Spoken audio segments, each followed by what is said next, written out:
Maintenant, comme promis dans la Une Week-end, cette invitation à écouter l'histoire d'orateurs pas comme les autres. Ils sont huit étudiants étrangers réfugiés en France, venus d'Afghanistan, du Bangladesh, du Burundi, de Colombie, du Soudan ou d'Ukraine. Ils ont participé à un concours d'éloquence porté par le HCR, intitulé Voix en exil. Ce concours s'est terminé il y a 2 jours au musée d'Orsay.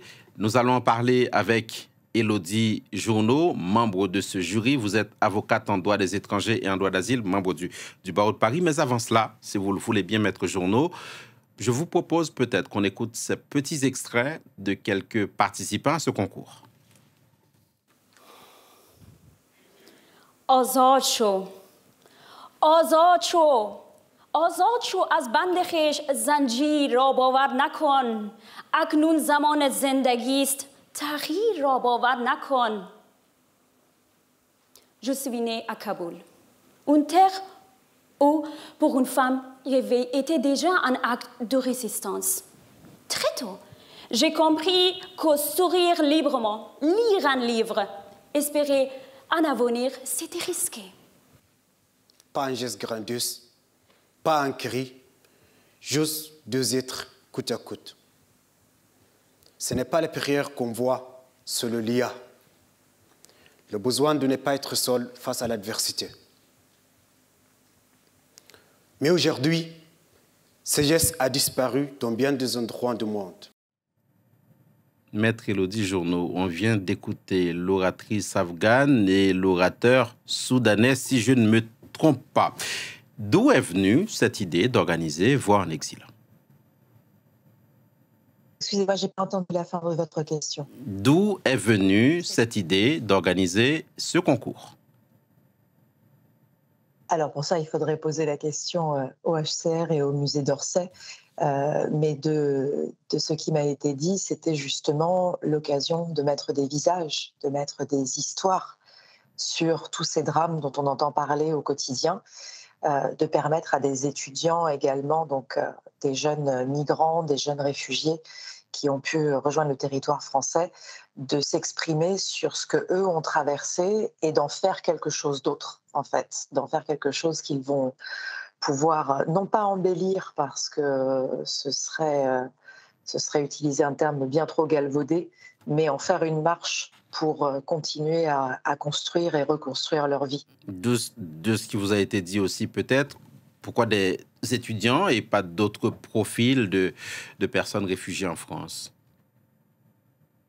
Parce que les étudiants, ça fait partie justement de cette jeunesse, de ce futur. En fait, on a en face de nous des gens qui font en plus des études extrêmement impressionnantes dans des circonstances très difficiles. Et cet étudiant, le principe de l'étudiant continue justement d'apprendre sur le monde et de nous apprendre sur le monde, puisqu'ils apportent quelque chose au corps enseignant, aux autres étudiants. Et là, en l'occurrence, donc, dans un lieu d'art dans lequel de nombreux artistes ont pu justement apporter quelque chose d'autres endroits du monde. Et je pense que ce principe de l'étudiant nous montre qu'on continue à apprendre toute notre vie, peu importe notre âge. Est-ce que vous savez, maître Élodie Journeau, on va écouter dans quelques instants la personne qui a gagné le concours, mais est-ce que vous savez avant cela comment ces candidats ont été choisis?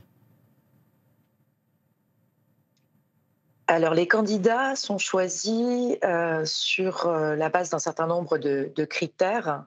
On candidate donc avec une histoire, on candidate avec un thème, et donc bien entendu, il faut que la personne colle au thème. Et il faut que la personne colle également au clin d'œil qui a été demandé. Donc, en l'occurrence, on leur demandait des références culturelles par rapport à des artistes particuliers qui sont présents au musée d'Orsay. Je ne connais pas le chiffre exact du nombre de candidats initiaux avant qu'on ne choisisse les 7. Mais il y a donc cette capacité donc, à avoir un cadre un peu scolaire qu'on va respecter. Donc, un thème, une longueur, un certain nombre de critères dans l'éloquence, en fait, donc la voix, le débit, l'articulation, mais également la capacité de transposer une histoire à un contexte, justement, qui est arrêté, tel que celui de l'art dans la vie et dans ce musée d'Orsay. On va écouter la gagnante, la jeune Ukrainienne Miroslava Shener, maître Élodie Journeau. Je vous propose qu'on l'écoute donc et on se retrouve dans quelques secondes. Мій дім зруйновано, але мій голос – ні. Je n'ai pas choisi de naître au temps de guerre, mais j'ai choisi de ne pas me taire. Quand j'ai quitté Kiev en 2022, le grand démon de bombes couvrait le chant des oiseaux. Je me souviens de ce train au départ de la guerre. C'était un moment suspendu entre peur et espoir. Maître Élodie Journeau, qu'est-ce qui vous a touché dans le discours de la jeune Ukrainienne pour que le jury la récompense à l'unanimité? Oui, Madame Scheller est arrivée, je crois, elle était le 3e passage ou le 4e, et elle est arrivée sans texte. Elle est arrivée sans notes, sans rien. On s'attendait presque à une chanson, en fait. Et elle a incarné son histoire, mais par elle, elle a incarné, en fait, l'histoire de tant d'Ukrainiens qui, aujourd'hui, sont encore bloqués très loin de chez eux. Et je crois ça fait que 2 ans ou 2 ans et demi qu'elle a appris le français, qu'elle a commencé à apprendre le français. Donc il y avait vraiment cette profondeur d'âme qui ressortait de ce texte qu'elle avait choisi justement de presque chanter comme une lamentation pour communiquer, pour que tout le monde la comprenne sans avoir envie pour autant de la plaindre, pour avoir envie d'agir. Et donc, c'est vraiment pour nous, tout le monde avait voté pour elle en première place. Pour nous, c'est celle qui a le mieux articulé, qui a le mieux suivi le débit, qui a le mieux suivi les instructions qui avaient été données et qui avait su aussi, elle avait fait des références justement à l'art. Et je crois qu'elle avait cité Caillebotte avec les ponceurs de parquet, donc avec le besoin de collaborer, le besoin de solidarité dans ce monde qu'on a tendance à toujours laisser de côté.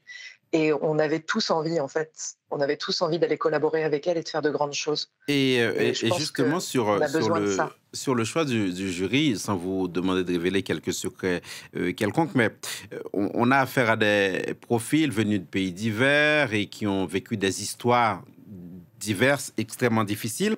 Comment est-ce que vous avez évité le piège d'une sorte de hiérarchisation des souffrances, si l'on peut dire? Alors, je pense qu'on a eu la chance d'avoir une grille qui nous a été donnée très académique, et on a essayé de ne pas se laisser emporter par l'émotion, ce qui est toujours très très dur parce que vous avez entendu toutes ces histoires, ce sont des drames humains et il n'y a pas d'échelle. Il n'y a pas d'échelle dans la souffrance, il n'y a pas d'échelle dans le drame. C'est pas parce qu'il y en a un qui a vécu 2 mois de plus à la rue ou un qui a perdu plus de membres de sa famille que son histoire est plus dure que celle de l'autre.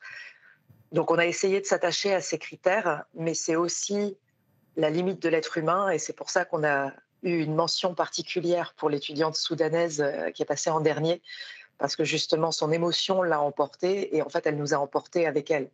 Et au-delà des barrières que l'on se met, que ce soit les barrières académiques ou les frontières, je pense qu'à un moment, l'être humain, de toute façon, les traverse et les brise. Et c'est pour ça que j'ai oublié son nom de famille, mais Shena, la dernière qui a eu la mention spéciale du jury, nous montre qu'il faut aussi se laisser emporter quelque part. Et vous avez parlé du lieu tout à l'heure. Je vous propose, pour refermer cette interview, qu'on y revienne. Le musée d'Orsay, nous sommes en plein cœur de Paris. C'est une ancienne gare, pour ceux qui ne connaissent pas la capitale. Est-ce que vous pourriez nous en rappeler la symbolique? C'est une ancienne gare. C'est une gare où les gens arrivaient, les gens repartaient. Ça a été un haut lieu également politique, où il y a eu des réunions, où il y a eu des réunions secrètes, où il y a eu des gens qui ont été cachés, des œuvres qui ont été cachées. Et je pense que le fait de rattacher, pas seulement à la migration, pas seulement pour dire il faut s'accepter les uns les autres, mais montrer que ce musée, cette histoire qui est au centre de Paris, montre que finalement, ces exils et toutes ces personnes différentes sont au centre de nous. On est tous au centre d'une même chose. Et le fait d'avoir en plein dans ce lieu et avec un public tellement divers, hein, il n'y avait pas que des gens qui sont acquis à la cause des migrants ou des réfugiés ou de quoi que ce soit. Il y avait des gens de tous horizons, de tous âges, on avait même des bébés. Montre que de toute façon, quoi qu'on fasse, l'humain sera toujours au centre de tout, Merci. comme ce musée est au centre de Paris. Merci beaucoup, Maître Élodie Journeau, d'avoir été avec nous sur France 24, comme membre de ce jury du concours Voix en exil, qui a salué à l'unanimité une jeune Ukrainienne. Merci beaucoup. C'est ainsi que se referme cette édition de Align Weekend. Merci de